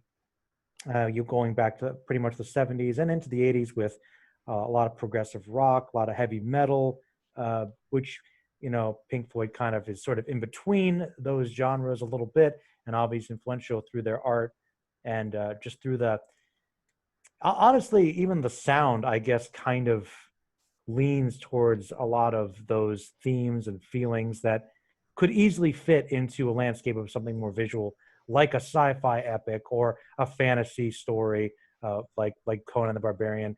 So it's definitely more of an abstraction, but I see what you're saying. It is something that kind of fits the feeling for sure. Yeah, I definitely with the rest of the films on here. It is people go see it. People, it is strange in its way, but influential. It is, the rock opera is its own little mini genre that largely dies out as the 80s wear on. Hmm. But I think that music is a piece of this. We don't get a Ziggy Stardust or 2012 or Mr. Roboto movie like this, but it is part of the cultural landscape, and it is one of the things I don't like about science fiction is the idea that it has to be this or that, Hmm. it has to be, and really it can be much more expansive. I don't like the term speculative fiction either because it's invented Isn't by people that isn't all fiction kind of speculative anyway? yeah it's too open. But I think this is a good one to sort of keep in mind, even if it's perhaps not as influential as the other films we discussed or as significant. Well, I definitely think it's significant, and it's a movie that I certainly wasn't thinking I was going to be talking about tonight. But I definitely see what you're saying. It's kind of important to sort of keep that in mind in terms of how we view science fiction and fantasy and storytelling in general, really. And I think that with something like Pink Floyd's The Wall you're right. It kind of plays with that idea of, I mean, we definitely need genres to kind of give us something to have an anchor for the conversation. Like, we know sci-fi, you're right. People might automatically think robots, spaceships, technology. Fantasy might just be magic and swords, dragons. But you can play with the ideas of those things and get a lot more creative and have a lot more interesting stories to tell. When I'm sure there's a lot of films or novels that I could think of that aren't necessarily clearly in those categories, but they Mhm. still have elements that are still good. So I think for the branch, Pink Floyd's The Wall definitely works. Now, as far as something more straightforward in terms of fantasy, would be the Beastmaster, which I'm happy to see it's on here. Yeah. I I actually I didn't grow up with the Beastmaster, but I was introduced to it a good couple of years back, and I enjoy that movie. I think it's a pretty good movie. Yeah, it is a lot of fun. It's probably more kid friendly than Conan the Barbarian. So if you got younger kids out there, it might be Hmm. a good starter. I definitely saw it before I saw Conan. Part of the reason that this stuck out to me is I always thought this was part of the post Conan Barbarian boom. I thought this was a movie that came out next year or two. It was made on the cheap. Hmm. No, it came out the same summer within just a few months Huh. of our man Conan. It definitely stood out to me. So maybe you could talk a little more about Beastmaster. I mean, I don't know. I feel like Beastmaster, you're right. I would definitely think of it as being an answer to those Conan, sword and sorcery kind of films. And they're definitely, actually, I feel like a lot of movies that would come out in the 80s were probably more closely trying to imitate something like Beastmaster, is like the level of quality they were aiming for. But they, I think maybe perhaps the appeal of something like Beastmaster will work better for kids. Once again, is because of the animals. I mean, I think just Mm. the idea of kind of almost like a druidic figure and his various sidekicks. I believe it's the ferrets, right? Yeah. He has them as well. And all right, okay. I, the thing that automatically comes to mind though was did they paint that cat? Isn't that the controversy about that? Wasn't that Yeah, I believe that is that's so something that unfortunate? may have happened. Again, it's Because was that post the anti animal abuse act in film? Wasn't that like, I thought that was established by 82, wasn't it? yeah, but Was that just something that slipped by anyway? Because I remembered okay, my recent experience with Beastmaster was I I watched it a couple of years ago, and then I found out about it the second time, and it just kind of colored my view. Like, oh man, that's just one thing about that production. That was probably a little sad that they did that. But I don't think that I think that was, as far as I know, the only case where they might have kind of mistreated an animal. But I would hope they treated them well, because one of the best things about the movie is how well trained the animals are, and this was still in that time when you couldn't animate an animal really, yeah, so it was cheaper to just train them and have them be part of the act, part of the story. They'd be actors as well. And yeah, I think Beastmaster, kind of as the title implies, that's one of the main things that sells it. And I think the main character is compelling. Maybe even in a way that's a little more accessible than Schwarzenegger's Conan, because he's very stoic and he's Schwarzenegger. So it's maybe that's something for the appeal of Beastmaster as an alternative if you wanted to introduce maybe younger audiences into that type of movie. I personally think Conan's fine. You can show your kids to it, but yeah. even so, it's definitely an option. Wasn't isn't Rip Torn the villain in Yes. this movie? Yeah. That's awesome. He will die tonight. Very over the top, not not Yeah. not quite as nuanced as James Earl Jones's Sorcerer. No, I would definitely say this is fun. This is probably more fun than Conan. All right, I'll tell you this. It's When I'm looking for something that's on that line of camp that's still good, I think yeah. Beastmaster is where I want to be. Yeah. Yeah, Beastmaster has fun with it. It's campy, but there is a there's a quality to it. It is, There's a and good story there, yeah, for sure. No, I like Beastmaster, and I'm glad it's on this list for 82. I think yeah, that's a good one. Now, I, I'm gonna say possibly the most controversial pick maybe might be this next one, which I don't necessarily think it's a bad pick, but I really think it'll lead to a good discussion. Halloween 3 minus Michael Myers, Season of the Witch is your pick for this as well, kind of dabbling into, I guess, horror as well. The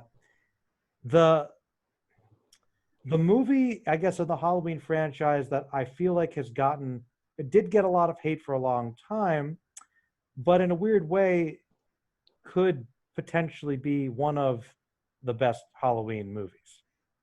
yeah. I That's an entirely accurate statement. It. I've heard some people say it's their favorite, and I feel like you have to almost look at it as okay. They were thinking of it as being kind of what is the term? Sort of But yeah, I it's mean an anthology. It's how, an yeah, anthology piece. Yeah, so it wasn't going to be Michael Myers every time. So this could be like an extended Twilight Zone sort of feature. And you know what? If this had been more, I would have loved if they ran with that because we wouldn't have gotten a bunch of slasher films that were forgettable and progressively got worse, which is what happens in those genres. I mean, if they could, I don't know if it was necessarily the right thing to do with something so associated with someone so iconic that redefined slashers like Michael Myers did, but at the same time, the movie itself is a pretty creepy, effective concept, you know? yeah. This is the movie I did not appreciate the first time I saw it because I was a teenager and I was into the Michael Myers and what the hell? Where's Michael Myers? Kept expecting him to pop up at some point, He but does. He does pop up well, yeah, briefly. yeah. In the TV, I think. John Carpenter's Halloween. Um, As everybody throws their popcorn. No, boo. yeah, this is a film that has undergone a pretty massive critical reevaluation. Part of it, I think, is that the rest of the Halloween series, yeah, Yep. could argue the two returns of Jamie Lee Curtis are actually fairly solid, but I don't know if I saw H2O. I did like the newest one that came out actually. yeah, I think the newest one did a lot of good stuff. I liked H2O when I saw it when it came out. I have not seen it since, Hmm. and that was 20 years ago or Was that the something. one with Buster Rhymes or No, this is the one with This is the one with Josh Hartnett. okay, Buster Josh Rhymes Hartnett. is the sequel to the, yeah. It's a Okay. Okay. All right. there are three different timelines, and depending on which timeline, but no, it's It- yeah, it's a mess. But you do you think they should have stuck with an anthology like Halloween 3? I think they should have done Halloween 3 as Halloween 2. I think it would have been, the movie's not perfect, um, but it would have been really interesting to see what that would have looked like. Now, part of it is that John Carpenter, part of why he stepped back is that they didn't want to do a Halloween 2 the way he wanted. He, I believe, wrote the second one, but very hands off at this point. Hmm. Um, like he Yeah, executive produces or something, but he probably was busy with other things like The Thing at this yeah. point. Um, but I'd be interested to see what it would look like if we had gotten away from that. Well, you know, I think there could be a lesson in Halloween 3 that I wish maybe more studios would take because I think there is this tendency for studios, especially when it comes to genres that I guess are easy to produce, like horror, to just kind of do the same thing, very little money, very little effort in a lot of cases, and just hope it makes money. But at least with something like Season of the Witch, and if it was an anthology, we could experiment with different types of stories, variety. We could have some fun because I will say one thing about Halloween 3, it's a very unique plot, a unique plan from the villains, and it certainly fits with the theme of Halloween. I mean, the masks are a great idea. There's probably some commentary there about corporations as well, fitting for the decade and now. Yeah, So you could, yeah. And I think it really captures a certain tone. There's a bleakness in this movie that you don't really get in the other Halloweens. no, most of the Halloweens, even I guess the first one, I mean, they are trying to make it seem like this incredible force of evil, but there still is kind of some fun you could have with Yeah, it. Yeah, is Season of the Witch is I believe this is the scene with the murder in the hospital in the beginning with doesn't he like I think somebody gets brutally murdered right away and it was I think that's this one. It's either this one or Halloween 2 because those are the ones that stick out when I think about the sequels the most. But I don't does Halloween 2 is there's a lot takes place in the hospital in the beginning well, so maybe that's what I'm yeah, getting but yeah, I confused think about. this one also has Because a, yeah. I just remember that scene. There's somebody who gets killed. I think it's just eyes get gouged out slowly, and I'm just like, oh man, that's a brutal visual right off the bat.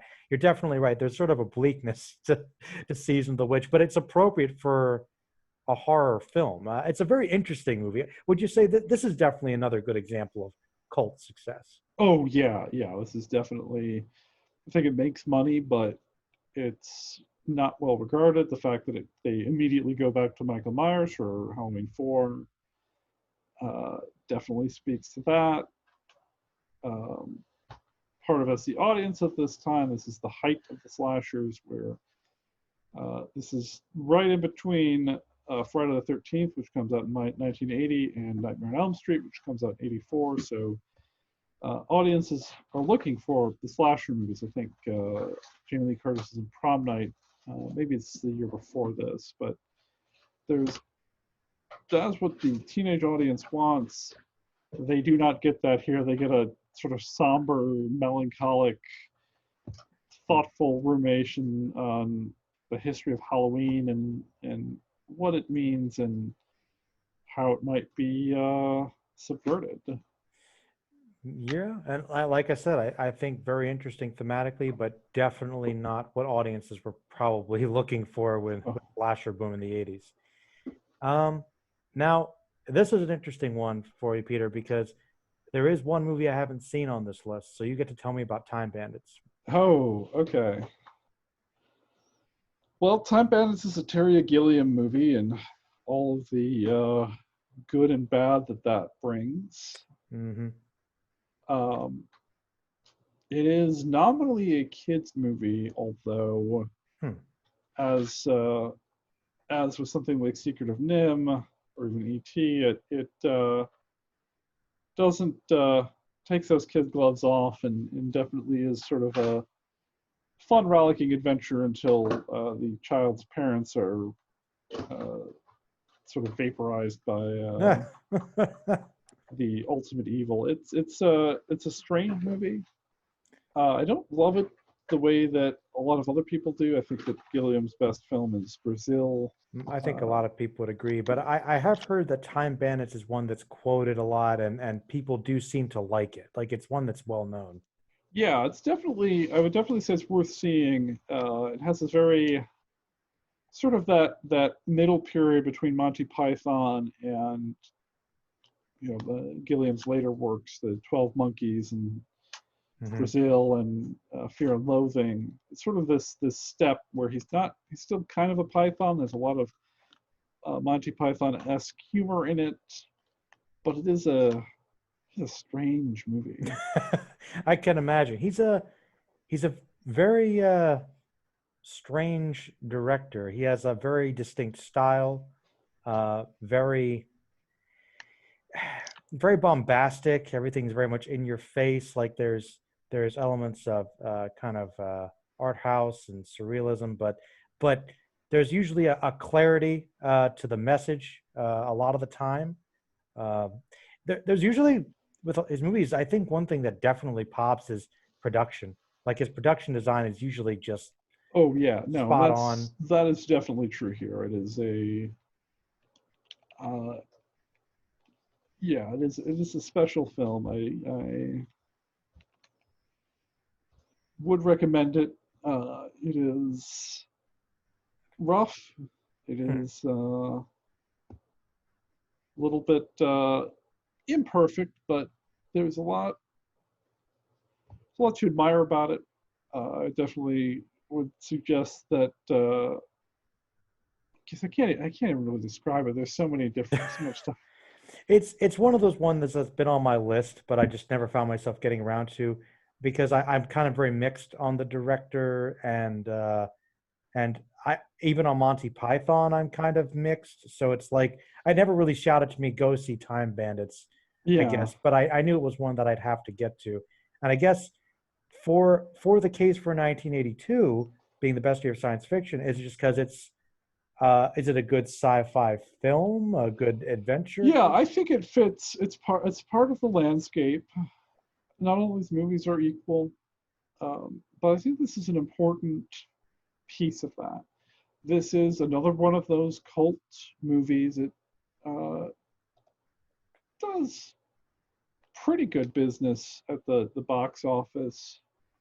It is sort of a surprise hit and definitely allows Gilliam to basically do what he wants to for quite a while since, although he does have some greater success in the 90s in particular, has a lot of, finds some mainstream uh, earnings there.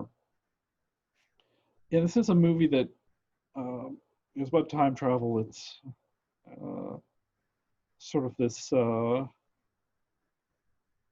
of if Monty Python tried to do Doctor Who sort of Ah, strangeness, very British in its sensibilities. well, I do like Doctor Who, particularly the older stuff, Tom Baker. So if for Yes. sensibilities, I might. Is there something for me there you think I'd enjoy? Oh yeah, I think this is one that you'd find something to like about. Okay. It's uneven, it's not perfect, but I think you'd enjoy it. I think you would. I think you'd find plenty to like in this one. All right. Well, that intrigues me. I'll definitely have to check that one out. That is one I did miss on here. But one I did not miss is actually a great movie called The Last Unicorn, which, I feel like it's appropriate for my channel too. That I I feel like there's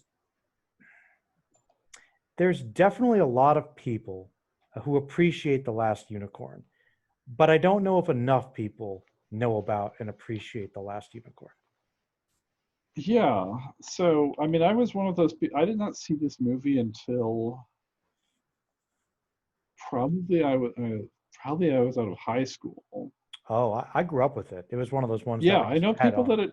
that grew up with it. I didn't see it until afterwards. So I have a different. Maybe you can speak to that. We have maybe Oh, different oh, views on it, but views on it. Oh, okay, okay. yeah, let's talk.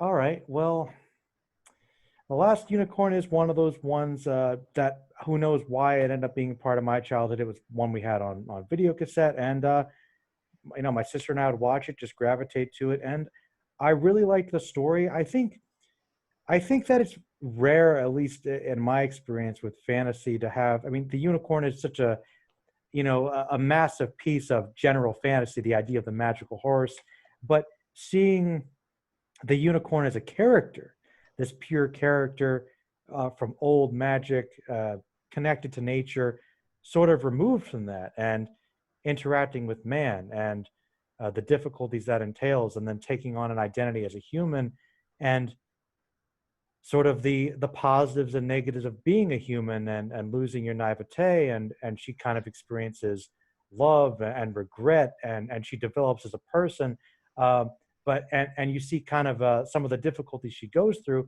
as kind of a commentary on humanness, which speaks to storytelling and sci-fi and fantasy for sure. I think I watched Last Unicorn, I think recently, again. We watched it again, my girlfriend and I, and it's just a really I find it to be a kind of a powerful a little movie. I think also a movie that could be for kids, but definitely not necessarily for kids. A lot of heavy themes, some violence. I also find the animation to be unique. I looked this up. If ever there was a movie with anime influence, there actually were some, I believe, Japanese and maybe Korean animators. I mean, we kind of Yeah. joked about it a little bit. There's I think the animation team that worked on the Hobbit cartoon was the Hmm. primary group that did the animation with that style. But when she transforms into the Lady Amalthea, becomes a human, she just becomes an anime queen from the 70s. Yeah. Uh, Oh, yeah. It's a very Rose of Versailles kind of yeah, Galaxy Express. Galaxy Express 999, like just straight out of that style. Okay, there was a connection there, but just as I think it's a beautiful movie. I also just find the villain. I love old cranky villains that Yeah. kind of have that uh, his lack of fulfillment. So he literally tries to cheat and take something out of nature. In this case, the unicorns, and that's upsetting the balance of the world because he clearly has some unresolved issues. And he's Christopher Lee. I mean, like he's in one of his best performances. Just pretty much everything he does is great. But yeah, I like this movie more than I thought. I'm going on a tangent about it, and yeah, I like that as well. And also speaking to your point, kind of about uh, with Pink Floyd's The Wall and the influence of albums and Mhm. and progressive rock and whatnot in the '70s. I think this looks like a whole album cover for that, and the music, the uh, the uh, the the very mixed soundtrack by America, I think is catchy, Yeah, the but soundtrack definitely stands out, but stands not out always in a for good positive way. in mostly a good way. But Yeah, yeah, mostly. I like The Last Unicorn. So, but I have some nostalgic attachment to it. But I do think I think I appreciate it in many ways artistically. I think it's a good movie, and it has influenced a lot of animators in Japan Mhm. as well. So, being somebody that didn't grow up with it at all, what are your feelings on it? Why did you kind of see it stand out for this year? So I think, as you mentioned, this is a has a lot of anime influences here. It has actual animators, Hmm. including people that will go on to work at Studio Ghibli, particularly in Nausicaa. I think there's some crew members that Nice. cross over. Um, and this is one that I wish, as with Secret of Nim, that this had been a bigger success Mm, and had led to more things in this style. I think is a beautiful film. It absolutely. really finds the fusion in these styles, as you mentioned. She transforms into a woman. Um, it's a special film. Yeah, I saw this much later on. I hadn't seen this when I was a kid. At least stuff that I can remember. It may have been in there. But it's one that stuck with me, even seeing it as an adult. Hmm. And I wish there was just more sort of in this style. It's sort of a one-off. Yeah, I Um, know that studio. Like I said, I forget the name. They worked on the Hobbit film and on that. I think they did the Return of the King one. Uh, those two that are not the Ralph Bakshi movie. yeah, Uh, but yeah, other than that, this is the only thing I knew they really worked on. Maybe they've done other things, but I maybe it's Rankin and Bass. I think is the yeah. name. It's Rankin Bass, who most people be familiar with for Rudolph the Red-Nosed Reindeer Oh, and the stop motion Santa Claus is Coming to Town, the stop motion animation from the '60s that huh. is very much part of our. That's definitely what they're remembered for. But I think this was a really interesting experiment uh, that worked. But maybe it worked a little too well, where it is all of these different influences melded together, and you end up with an doesn't really appeal to kids, doesn't quite appeal to adults. Hmm. It was a little, we're a little too far from anime for this to quite ride that wave. So you're saying it's kind of another cult success where it's kind of appreciated more in retrospect when you see what it was trying to do. Yeah, Uh, yeah, I could agree with that. I think it's great. It's got a good voice cast as well. I think isn't isn't Jeff Bridges in that again too? I think he's the I prince. believe he is. This was a good year for Jeff Bridges, but I guess it was. yeah.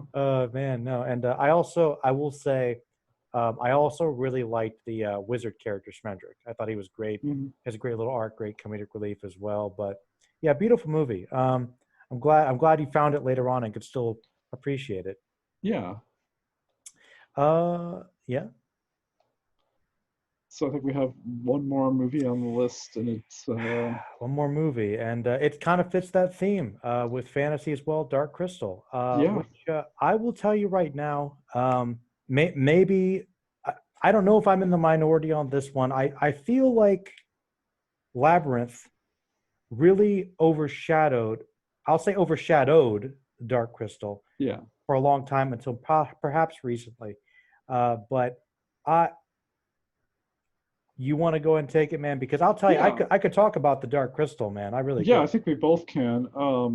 Yeah, I think I like Labyrinth more than Dark Crystal. Let me put Okay. that out there.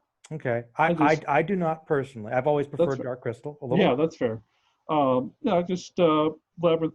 I grew up watching Labyrinth. I grew up with both of these, but Labyrinth was, for It's whatever it, reason, hit at the right time, hit the right space. it's David Bowie, man. You could say Dave it. Bowie, It's yeah, what it is. he's one of the great rock stars. Um, and I think it did help to have human characters on screen sometimes. There's moments in Dark Crystal where they don't quite sell the drama. Hmm. You Um, might be right about that, actually. but um, but I like Dark Crystal. It's really interesting. I admire it from just the sheer ambition of we're going to make a movie with puppets. Uh, Yeah. I'll tell you what. I mean, there are definitely movies, much like Star Wars, which this probably owes something to, yeah, which make me appreciate the art of puppetry and just animatronics. Um, but this movie, I think, more than any other, makes me appreciate what you can do with that for the medium. yeah, and I think this is another one. And Labyrinth also has a surprising cult following in Japan. Huh. Um, but these movies, Dark Crystal, Last Unicorn, and Labyrinth, I think end up having a lot of influence. Labyrinth itself is essentially an isekai story. Yeah. Um, Yeah. I remember watching Vision of Escaflowne and being like, oh, it's like Labyrinth. She falls through. She goes to another world. Yeah. Oh, good Um, anime, by the way. yeah, indeed. Yeah. One of my favorites. Yeah.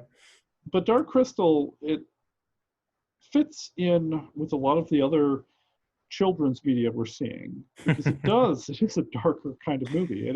Yeah. Uh, it's pretty bleak and people get life drained out of them. And I think you're right that this has gotten a reconsideration, in part because of the Netflix series, The Age of Resistance. Which have you watched any of Yeah, it? Because I'll tell you right now, like I like the movie quite a bit, but I love that. I think that is one of the best things I've ever seen. Like yeah, it's like if you want to talk about mostly what you can do with puppets, just I'm so glad they went that's back to this world, man. It's great. yeah. I'm glad they did. I think they learned the lessons they needed to. I think they figured out how to do drama and add to it and build on what they did here in a way. Yeah, Age of Resistance improves this movie Hmm. because we get to see, you know, just a prequel, but sort of It, that it's alternate yeah, development. yeah, it's almost not a prequel. Yeah, the next season's going to be very interesting. That's for sure. Yeah, Whenever that happens. But yeah, man, Dark Crystal is another one I think that definitely adds to the soup. So I guess as a whole, these movies, do you think is this just one of those things where it's by volume number of movies that happen to be of these genres that are good, or is it more about their influence in the time all culminated together? Uh, why 1982? well, part of it, yeah, there is a lot of movies. There are other years that have. 1990 has a lot. 1997 even. There are other years that have sheer depth of film, of science fiction that are doing creative and challenging things. But not like in 1982. And part of the reason that I think this stands out is this is before film. Nowadays, we could talk, there are always going to be direct to video, now streaming films that would be part of the conversation, but all of these movies were released in theaters, were designed to be released to a mass audience and designed to appeal in some way. But all of these are doing different things. Sometimes they're related, but we don't see any direct knockoff of Star Wars in here, for instance. Everything is doing things in different ways. I think Tron's the closest we get to sort of a Star Wars movie, but even it is, Very different. yeah, it's doing other things. And there's just a sheer amount of creativity in this. As we mentioned, even Halloween 3, they made a choice. They decided we're not going to make another Michael Myers movie right now. We're going to do a movie about masks and elaborate druidic ritual. And it works in its way. You're right. It's like pretty much all these films are trying to do something unique and creative, and it's just like there's a lot of that energy just happens to be in this year. Yeah, we're seeing sort of the last, I think this, seeing sort of the last hurrah of New Hollywood. Uh, we're going to see things are very quickly going to change um, as blockbuster season becomes smaller. We're making less movies nowadays, even before the COVID thing. Less movies are being released in cinemas than there were this summer, and these are there are dozens of other movies that come out in this period. I just picked these because they're fit that speculative fiction framework. Okay. But it becomes more regimented. There's less room. Most of these are mid-budget for the time. They're 10 to $20 million budgets. Nowadays, they'd be $50 million movies. They just don't get made anymore. We're not doing the sort of middle brow, mid-budget. You're either a big budget science fiction epic, or you're something cheap and more thoughtful, Experimental, yeah. experimental. You don't tend to have these things in the middle. Interesting. And when there's a big budget attached, people get skittish about taking too many risks. That's true. Now, there are great films being produced every year after this, and even recently, but they're not the sheer volume. And they're not this level of just throwing things at the wall and seeing if they'll work. A movie like The Thing would not get made today. There would not be money for a special effects heavy movie starring a bunch of dudes wandering around snowy wasteland. Man, that just it makes me pine for I don't know. I feel like I often say they don't movies like that. They make movies like that anymore, and they really don't for that. Yeah. Just the culture and the level of risk taking. Yeah. And studio involvement. The fact that we can get The Road Warrior, The Thing, Secret of the same year, that are all playing in these different ideas in these different areas, focusing on different audiences, and indeed, I think a lot of times not even looking towards who their audience was exactly, and just making movies because they wanted to make these movies. That doesn't happen anymore. Or at least not as frequently. No, not as frequently, and not with this amount of money. Well, I don't know if that'll change again, but it would be nice if it did. All right, Peter. Well, before we wrap up, I have one last little question for you, because this whole conversation has made me curious. Of all these films in 1982, in terms of importance for science fiction, fantasy, speculative, which one do you think was the most important, most influential this year for 82? All right, so I'm gonna, as an academic, I'm gonna give you three answers. Oh, okay, even better. So, as I mentioned before, in terms of culture, in terms of the wide scale, everything about it, Blade Runner.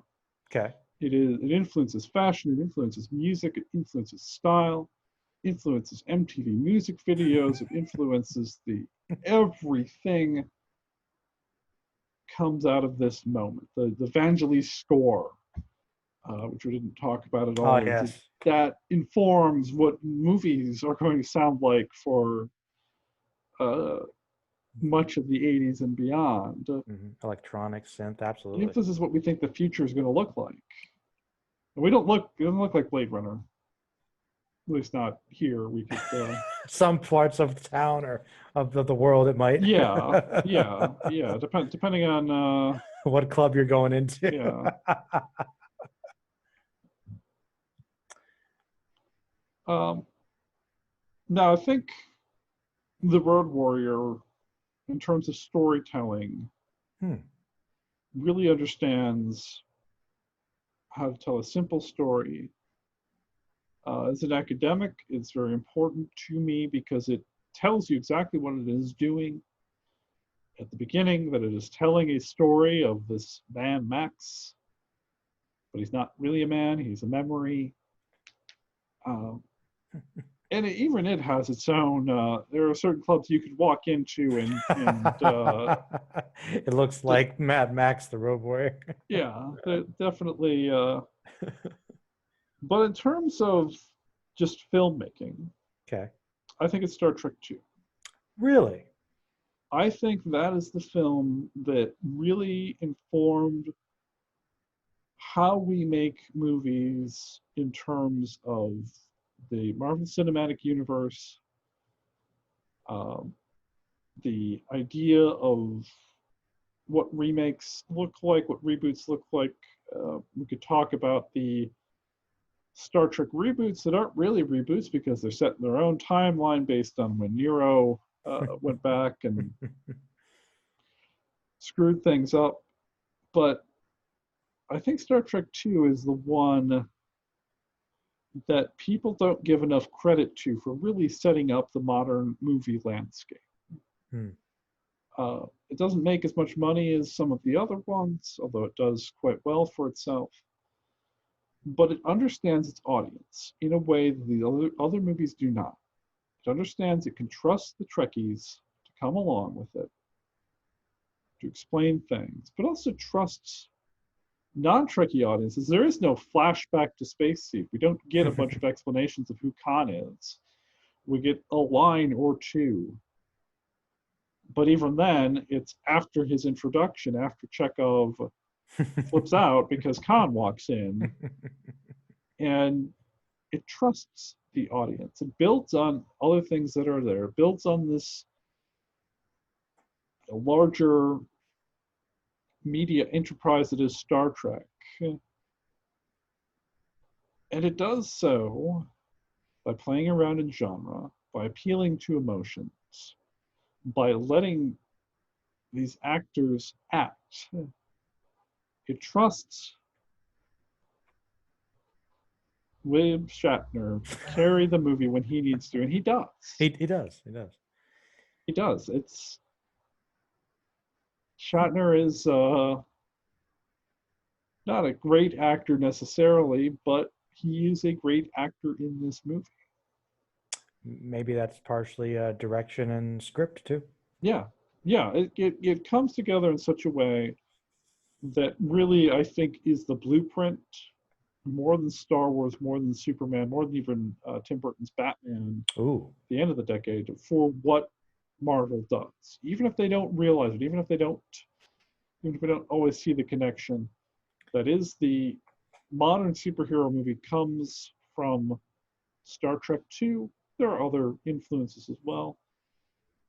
But this is the moment where those seeds are planted that end up sprouting into sort of the modern media landscape.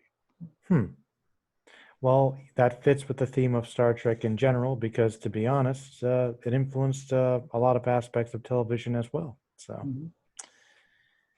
yeah. Yeah. Yeah, we're living in Star Trek's shadow, I think even more than Star Wars. But I think that's probably something that's not acknowledged as much, honestly. But yeah, well, okay. So I guess Blade Runner, Road Warrior, and Star Trek 2 were your three different answers. yeah, And I think you could certainly make the case for many of these films, because even if nobody saw it, they were influenced by it. If they went out, the Blade Runner, doesn't matter if 100 people saw it, if they all went out, had coffee, thought up a new art project, or thought of, oh, I'm gonna start a band, or I'm gonna start an artificial intelligence company. We don't always see the influence of these things at the time, but they're there. And we could also, I mean, we could really talk about ET as well and the rise of product placement in film, Oh, but that is that's a whole nother yeah, conversation. that is yeah, that's Well, I'll tell you what. We have gone over a lot of movies. It's been quite a podcast. It's been this was one that was a long time coming. I'm glad we finally did it. I'd like to have you on again sooner. Again next yeah, time. I mean, yeah. Hopefully, I have to make sure it's not years. But yeah, I think. I mean, to be fair, I think I've seen you in person or online before then, but I think it has been, I think, a couple years on the channel. I'm pretty sure. But hey, that's just the way things are, man. We're busy sometimes. yeah, yeah. No, it's things were busy before the pandemic, and they've just gotten busier since. But I'm glad to make some time for stuff like this. Nah, man, I appreciate it. It's good stuff. Good talking to you. And like I said, we'll try and make it. We'll try and get some other movies or other podcasts discussions in the Yeah, not yeah. too distant future. If there's ever a year you want to talk about, let me know, and I'll. Yeah, I mean, honestly, it sounds like a good potential because even thinking about just big, good years for movies, but even more specific for sci-fi, I'll have to look at the list, or maybe you can pass it to me, and it'll probably blow my mind. Like, oh wow, that was a really good year for that. Yeah, yeah, and it's interesting that there are some bad years too. There are years in which there's just not a lot of good science fiction. Mm. But yeah, I'll send you the list, and maybe we can talk about it. Yeah, definitely, man. Well, hey, Peter, it was great to have you on. Appreciate it, and actually, do me a favor. I know that you were planning on having this discussion on your podcast in a little bit. So please, I'd like to plug your podcast. What's it called again? It's called Meandering Through America. Okay. You can follow us on at Pod Meandering on Twitter. We're on, I believe we're on Spotify. We're on iTunes Store. Got fairly recently started, but we're doing episodes every other week. So check us out. It's usually not as in depth as this, talking about all of these, but we will actually have an episode on 1982 coming up here, that gets into some other aspects of all of this that we just not enough time to talk about all of these great movies. No, it really isn't. I mean, I will admit it was kind of funny, and I don't know why I always say this to myself, but you know me, I like to talk when it comes to movies and whatnot. Is there such a thing as a short podcast? On my channel, it never happens. So, but that's the way of it. But yeah, man, it was great to have you, and we'll try to have you again, and hopefully the not too distant future. Sounds great. I look forward to it. All right, man. 1982, best year.